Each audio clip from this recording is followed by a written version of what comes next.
আমার শহর রায়গঞ্জ নিবেদন করছে সায়নী গোল্ডেন ডায়মন্ড, থানা রোড, রায়গঞ্জ।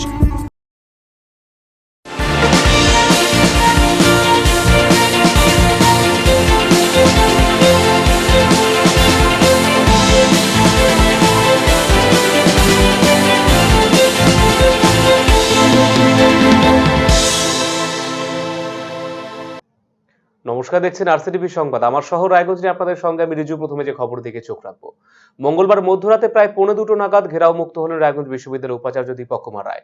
এদিন অতিথি অধ্যাপক এবং অশিক্ষক কর্মীদের জোড়া অবস্থানের জেরে ঘরবন্দি হয়ে থাকতে হয় উপাচার্যকে। যদিও এদিন ঘেরাও মুক্ত হওয়ার পর উপাচার্য বলেন, আন্দোলনকারীদের সঙ্গে আলোচনার ভিত্তিতে আগামীতে নিয়ম মেনে উদ্ভূত সমস্যার সমাধানের চেষ্টা করা হবে। মঙ্গলবার মধ্যরাতে প্রায় 2:45 নাগাদ ঘেরাও মুক্ত হলেন রায়গঞ্জ বিশ্ববিদ্যালয়ের উপাচার্য দীপক কুমার রায়। এই ঘটনায় স্বাভাবিকভাবেই ব্যাপক চাঞ্চল্য ছড়িয়ে পড়েছে শিক্ষা মহলে। এদিন অতিথি অধ্যাপক এবং অশিক্ষক কর্মীদের জোড়া অবস্থানের জেরে ঘরবন্দি হয়ে থাকতে হয় উপাচার্যকে। যদিও অবস্থানরত দুই পক্ষের আন্দোলনকারীদের দাবি, উপাচার্য নিজে থেকেই তালা বন্ধ অবস্থায় রয়েছেন, ঘেরাও করে রাখা হয়নি তাকে। বিশ্ববিদ্যালয় সূত্রে জানা গিয়েছে, অতিথি অধ্যাপকরা বিগত দিনের আন্দোলনের পরিপ্রেক্ষিতে যে সর্বসম্মত লিখিত সিদ্ধান্ত নেওয়া হয়েছিল তা মানছেন না উপাচার্য। সেই কারণে বঞ্চনার প্রতিবাদে তাদের এই বিক্ষোভ। এটা আমাদের চরমতম একটা হতাশাগ্রস্ত অবস্থা। এর আগেও সংবাদ মাধ্যমে জানিয়ে দেওয়া হয়েছে, সেটা কর্তৃপক্ষও জানিয়েছে, উপাচার্যও জানেন যে আমাদের বিষয়টা হয়ে গেছে। একটা ওএসডি করে স্পেশাল একজন অফিসার হিসেবে নিয়োগ করে বাকি 8-9 জন কমিটির একটা করে দেওয়া হয়েছিল। সেই কমিটি রিপোর্টে লেখা ছিল যে কমিটি টোটাল যা ডিসিশন নেবে, ডিন স্যাররা ছিলেন ওখানে, চেয়ারম্যান হিসেবে ছিলেন, বাকি অধ্যাপক অধ্যাপিকারা ছিলেন, সায়েন্সের ডিন ছিলেন, সবাই ছিলেন। তো ভাইস চ্যান্সেলর বলেছিলেন 25/1/2024 তারিখে যে আমাদের অ্যাসুরেন্স দিয়েছেন যে এতদিন বসে থাকার পর যে ঠিক আছে, অসুবিধা হবে না, আমি এটা করে দিচ্ছি। কিন্তু তারপরে প্রায় 20 দিনের উপরে কেটে গেল, আমাদের কোনো সদুত্তর আমরা পাইনি। উপরন্তু তাদের চালবাহানা সেই পূর্বে যেমন ছিল আজকেও তেমনই আছে।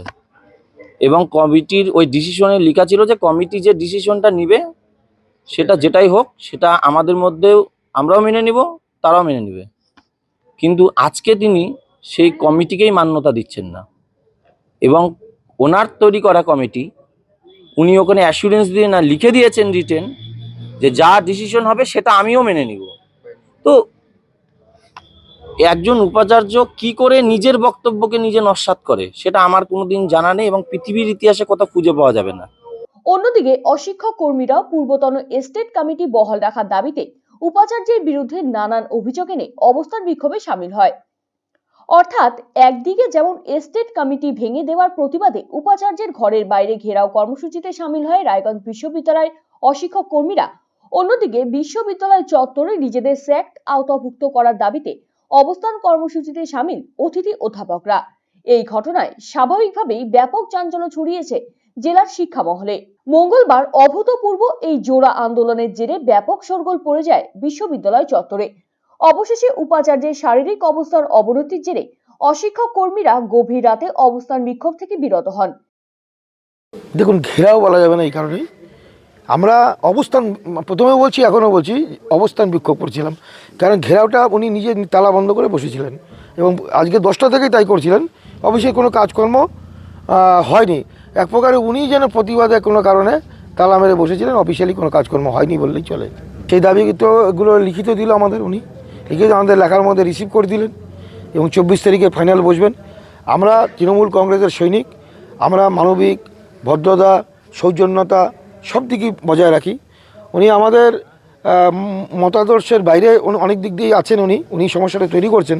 ইনস্পাইট অফ দ্যাট আমরা ওনার শরীরটা অসুস্থতা বোধ করছিলেন, মানবিক দিক চিন্তা করে আজকে যেহেতু লিখিতভাবে দিলেন, জানালেন আমাদের 24 তারিখে বসাবেন।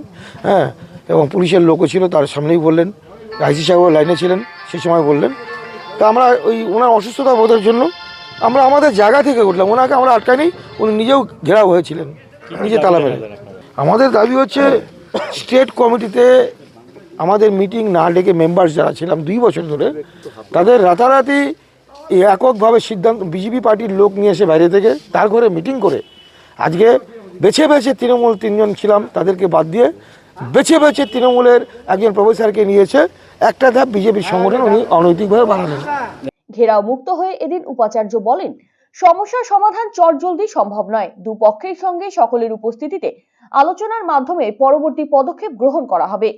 একবারে সমস্ত সমস্যার সমাধান করা সম্ভব নয়, নিয়ম মেনে সবকিছু সমাধানের চেষ্টা করা হবে। কোনো সমস্যা তৈরি হয়ে গেলে একবারে তো সমাধান হয় না, আমরা সমাধানের চেষ্টা করছি।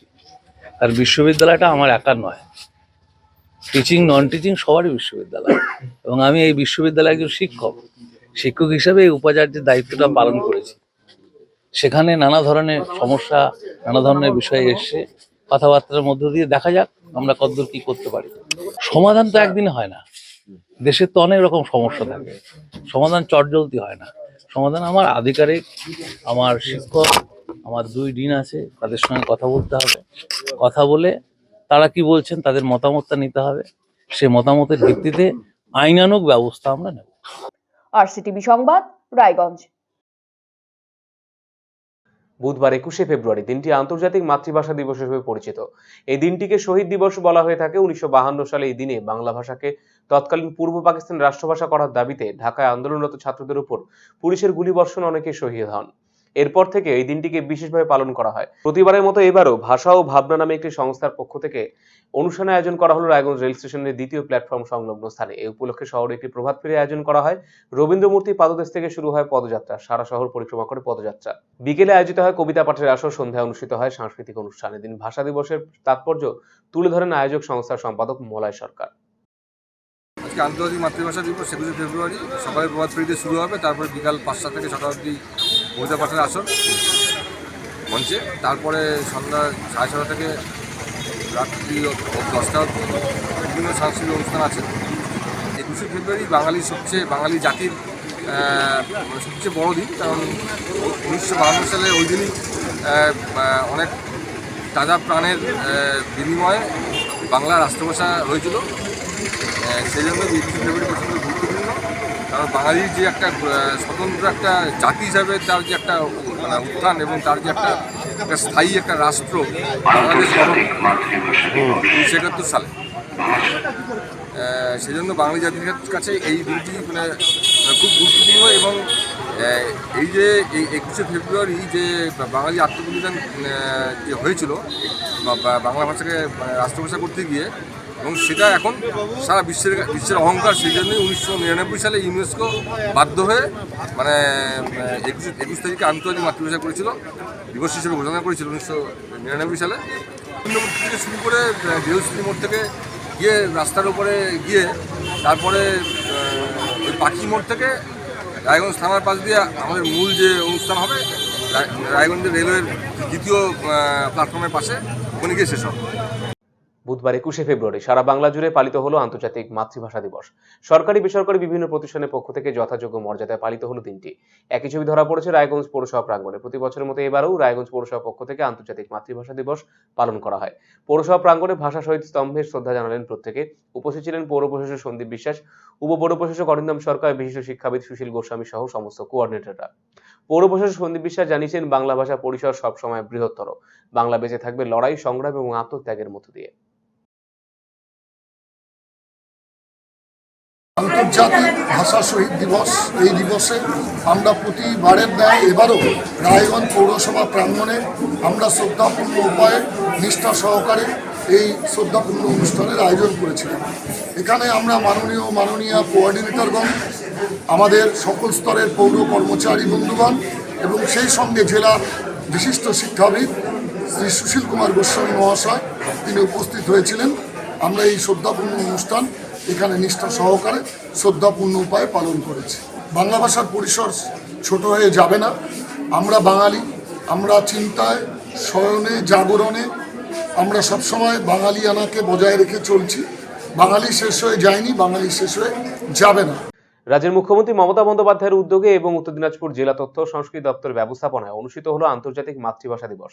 বুধবার 21শে ফেব্রুয়ারি রায়গঞ্জে কর্ণজোড়ায় অবস্থিত জেলা সংগ্রহালয়ে এই অনুষ্ঠানে আয়োজন করা হয়। এদিন ভাষা আন্দোলনের শহীদদের উদ্দেশ্যে শ্রদ্ধা নিবেদন করা হয়। এই অনুষ্ঠানে উপস্থিত ছিলেন উত্তর দিনাজপুরের অতিরিক্ত জেলাশাসক হাসিন জেহরা রিজভী, জেলা তথ্য ও সংস্কৃতি দপ্তরের আধিকারিক শুভম চক্রবর্তী সহ রায়গঞ্জের বিশিষ্ট কবি, সাহিত্যিক এবং শিল্পীরা।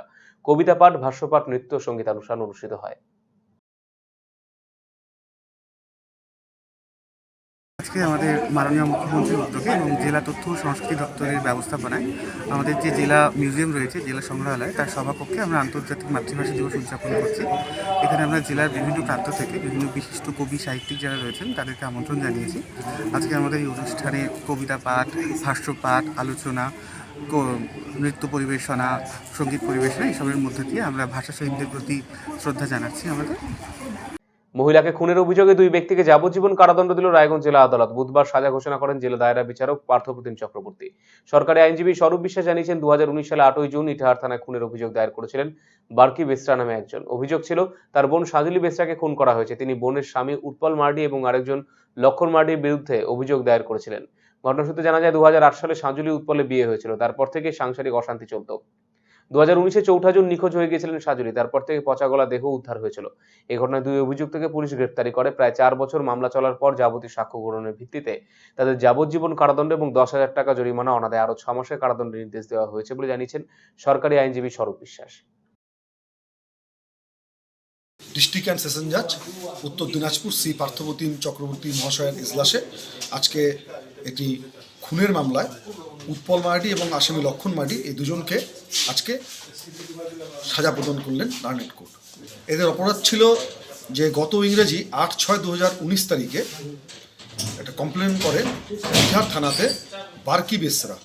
তিনি তার অভিযোগে বলেন যে তার বোন সাজলি বেসরার সাথে তার স্বামী বিয়ের পর থেকে অত্যাচার করত উৎপল মার্ডি, এবং তাদের অত্যাচারের পরিপ্রেক্ষিতে বিভিন্ন সময় বিভিন্ন রকমভাবে তারা জানিয়েছে বিভিন্ন জায়গাতে অত্যাচার কমেনি, এবং তাদের একটি ছেলে একটি মেয়েও হয়েছিল বিবাহ সময়কালীন। পরবর্তীকালে গত ইংরেজি 4/6/2019 তারিখে ঝুকেল মার্ডির বাড়ির পাশ থেকে পচা দুর্গন্ধ বেরোতে থাকে এবং সাজলি বেসরাকে খুঁজে পাওয়া যাচ্ছিল না। পরবর্তীকালে বডিটা যখন রিকভারি হয় তখন বার্কি বেসরা তিনি ইটাহার থানাতে একটি অভিযোগ দায়ের করেন, যার Itahar PS case number 157/2019, dated 8/6/2019, এবং সেই কমপ্লেনের বেসিসে এই মার্ডার কেসটা স্টার্ট হয়। এই কেসে উইদিন পিরিয়ড দারোগাবাবু মনা সরেন, সাব ইন্সপেক্টর অফ পুলিশ, উনি উইদিন পিরিয়ড চার্জশিট সাবমিট করেন এবং এই কেসের সকল উইটনেসদেরকে এক্সামিন করবার পর আজকে তাদের সাজা ঘোষণা হলো 302 ধারাতে। কার কার বিরুদ্ধে সাজা হলো? সাজা ঘোষণা হলো উৎপল মার্ডি, 2 আসামি, এবং লক্ষণ মার্ডি, 2জনের বিরুদ্ধে। ওই যে মারপিট করে মারা দিছে। কে মারছিল? আমার বোন জামাই উৎপল মার্ডি। আচ্ছা, কেন মারছিল কেন? কি করে যে নিজের বাড়িতে মারা দিছে আর হয়তো মানুষের বাড়ি পাঠায় দিছে। আচ্ছা, মানুষের বাড়ি তারপরে 3-4-5 দিনে পাওয়া গেছে। তারপরে পাওয়া যায়, তারপরে কেস করলাম। তারপরে কেস করে তো এই ফয়সালা হলো। আচ্ছা, কি হলো? পিপি আর পুলিশ আর জজ যে ফয়সালা করলো সেটা আমরা খুব খুশি হয়েছি, খুব ভালো করেছি। কি সাজা আছে যাবজ্জীবন জেল। এতে খুশি আপনারা? খুশি একেবারে, বাড়িতে শান্তিভাবে থাকবো। রায়গঞ্জ থেকে রাজস্থানে খাটুধাম মন্দিরের উদ্দেশ্যে সাইকেল চেপে পাড়ি দিলেন মারওয়াড়ি সম্প্রদায়ের এক ভক্ত। দিলীপ কুমার আগরওয়াল নামে সেই ব্যক্তি বুধবারে পূর্ণপ্রভাতে তার যাত্রা অনুষ্ঠানের সূচনা করেছেন। এদিন শহরে এমজি রোডে অবস্থিত রাধাকৃষ্ণ মন্দির সংলগ্ন স্থান থেকে যাত্রা শুরু হয়। শোভাযাত্রা করে তাকে এগিয়ে দেন শ্যামপ্রভুর অন্যান্য ভক্তরা। দিলীপবাবু জানিয়েছেন, শ্যামপ্রভুর মহিমা প্রচার করার উদ্দেশ্যেই তিনি এই যাত্রা শুরু করেছেন। রায়গঞ্জ থেকে ডালখোলা, গোলাপবাগ, গোলাপগঞ্জ, বিহার সীমানা ছাড়িয়ে উত্তরপ্রদেশ হয়ে রাজস্থানের জয়পুরে পৌঁছবেন তিনি। সেখানে রয়েছে খাটুর স্বামী মন্দির। সকলের মঙ্গল কামনা করবেন তিনি। দিলীপ বাবুর ভাই রাজেশ আগরওয়াল জানিয়েছেন, তার দাদা পূর্ণ কর্মসূচি গ্রহণ করেছেন, যাকে ঘিরে আনন্দের সীমা নেই। দাদার 25 দিনের যাত্রার সাফল্য কামনা করেছেন তিনি। আমি রায়গঞ্জ থেকে আমাদের শ্যামপ্রভুর নিশান নিয়ে, ধ্বজা নিয়ে রাজস্থান খাটু শ্যামজি মন্দিরের উদ্দেশ্যে রওনা হচ্ছে সাইকেলের মাধ্যমে। মোটামুটি 20-22 দিন লাগে, তারপরে বাকি তোমরার ইচ্ছা। আমি বাই রোড ডালখোলা, গোলাপবাগ, তারপরে গোপালগঞ্জ হয়ে বিহার বর্ডার থেকে বেরিয়ে ইউপিতে ঢুকবো। ইউপির থেকে ভরতপুর রাজস্থান বর্ডারে ঢুকবো, তারপরে ওখান থেকে খাটু শ্যামজির মন্দিরে পৌঁছাবো। উদ্দেশ্যটা আমার শ্যামপ্রভুর মহিমা প্রচার করা, জনসাধারণের মধ্যে শ্যামপ্রভুর প্রচার করা, সবার মঙ্গল কামনা করা, এটাই আমার রায়গঞ্জবাসীর মঙ্গল কামনা করা, এই উদ্দেশ্যে আমার এই যাত্রা। আজকে রাধাকৃষ্ণ মন্দির এমজি রোডে যে আছে, ওই এমজি রোড মন্দির থেকে স্টার্ট করে এখন গোশালা পর্যন্ত যাব, তারপর ওখান থেকে সবাইকে একটু প্রণাম করে আবার বেরোবো। আমার দাদা যাচ্ছে দিলীপ কুমার আগরওয়ালা খাটু শ্যামজি, গত 2 বছর আগে গিয়েছিল, আবার আজকে থেকে যাত্রা শুরু করবে খাটু শ্যাম যাওয়ার, আমাদের কুল দেবতা। জয়পুরের রাজস্থানে জয়পুরের সিক্কার বলে জায়গা আছে, ওখানে সাইকেল নিয়ে যাবে প্রায় 25 দিন রায়গঞ্জ শ্রীকৃষ্ণ রাম মন্দির থেকে, রাধাকৃষ্ণ মন্দির থেকে, এমজি রোড থেকে। উত্তর দিনাজপুর জেলা কংগ্রেসের পক্ষ থেকে পালিত হলো আন্তর্জাতিক মাতৃভাষা দিবস। বুধবার 21শে ফেব্রুয়ারি রায়গঞ্জে অবস্থিত জেলা কংগ্রেস কার্যালয়ে একটি শ্রদ্ধাপূর্ণ অনুষ্ঠান আয়োজন করা হয়। অনুষ্ঠানে উপস্থিত ছিলেন জেলা কংগ্রেস সভাপতি মোহিত সেনগুপ্ত, লিয়াকত আলী সহ অন্যান্যরা। ভাষা শহীদদের উদ্দেশ্যে শ্রদ্ধা নিবেদন করেন উপস্থিত বিশিষ্ট ব্যক্তিরা। এরপর রায়গঞ্জের একাধিক কবি সাহিত্যিকদের সম্মান প্রদান করে জেলা কংগ্রেস। বুধবার বিভিন্ন শিক্ষা প্রতিষ্ঠানে পালিত হলো আন্তর্জাতিক মাতৃভাষা দিবস। এদিন রায়গঞ্জ গার্লস প্রাথমিক বিদ্যালয়ে দিনটিকে সাড়ম্বরে পালন করা হয়। উপস্থিত ছিলেন ভারপ্রাপ্ত প্রধান শিক্ষক গৌরাঙ্গ চৌহান সহ অন্যান্যরা। রায়গঞ্জের বাসিন্দা সম্বিত চ্যাটার্জি এবং প্রিয়াঙ্কা চ্যাটার্জি বিবাহ বার্ষিকী উপলক্ষে অভিনব উদ্যোগ। অনেকে বিলাসিতার সাথে নিজেদের এই বিশেষ দিনটিকে সেলিব্রেট করে থাকেন, কিন্তু এই চ্যাটার্জি দম্পতি খানিকটা ভিন্নভাবে বিবাহ বার্ষিকী পালন করলেন। এদিন তারা একটি রক্তদান শিবিরের আয়োজন করেছেন। রায়গঞ্জ সিস্টার নিবেদিতা সেবা প্রতিষ্ঠানের সহযোগিতায় এই আয়োজন করা হয়েছে। বুধবার সম্বিতবাবু জানিয়েছেন এবারে তাদের বিবাহ বার্ষিকী 5ম বর্ষ। এই উপলক্ষে সামাজিক কর্মসূচি গ্রহণ করেছেন তারা। প্রায় 35 জন এদিন রক্তদান করেছেন। সকলকে এভাবে এগিয়ে আসার বার্তা দিয়েছেন তিনি। আমাদের আজ 5ম বিবাহ বার্ষিকী, সেই উপলক্ষে আজ এমন একটা দিন 21শে ফেব্রুয়ারি মাতৃভাষা দিবস, এবং দুটোই কে কেন্দ্র করেই আজকে আমরা রায়গঞ্জ সিস্টার নিবেদিতা সেবা প্রতিষ্ঠানের পক্ষ থেকে, যেই প্রতিষ্ঠান দীর্ঘদিন ধরে ব্লাডের উপর কাজ করে এসছে, হ্যাঁ, আমরা সেটাকে মাথায় রেখে আজকে একটা রক্তদান শিবির করছি। এবং এই রক্তদান শিবির বিশেষ উপলক্ষ, বিশেষ দিনকে কেন্দ্র করে করার উদ্দেশ্য এটাই, প্রত্যেকটা বার্তা দেওয়া যে প্রত্যেকেই যদি তার নির্দিষ্ট দিনে, নির্দিষ্ট বিশেষ দিনে যদি এইভাবে রক্তদানে এগিয়ে আসে, তাহলে রক্তের যে সংকট ব্লাড ব্যাংকে, সেই ব্লাড ব্যাংকের এই রক্ত সংকটটা দূর হবে। সেটাকে উদ্দেশ্য রেখেই আমাদের এই আজকে ব্লাড ক্যাম্প। আমাদের মোটামুটি 30-35 জন আশা আছে রক্তদাতা হবে। আমার শহর রায়গঞ্জ এখনকার মতো এই পর্যন্ত। অন্যান্য সমস্ত খবরের জন্য চোখ রাখুন RCTV সংবাদে। নমস্কার।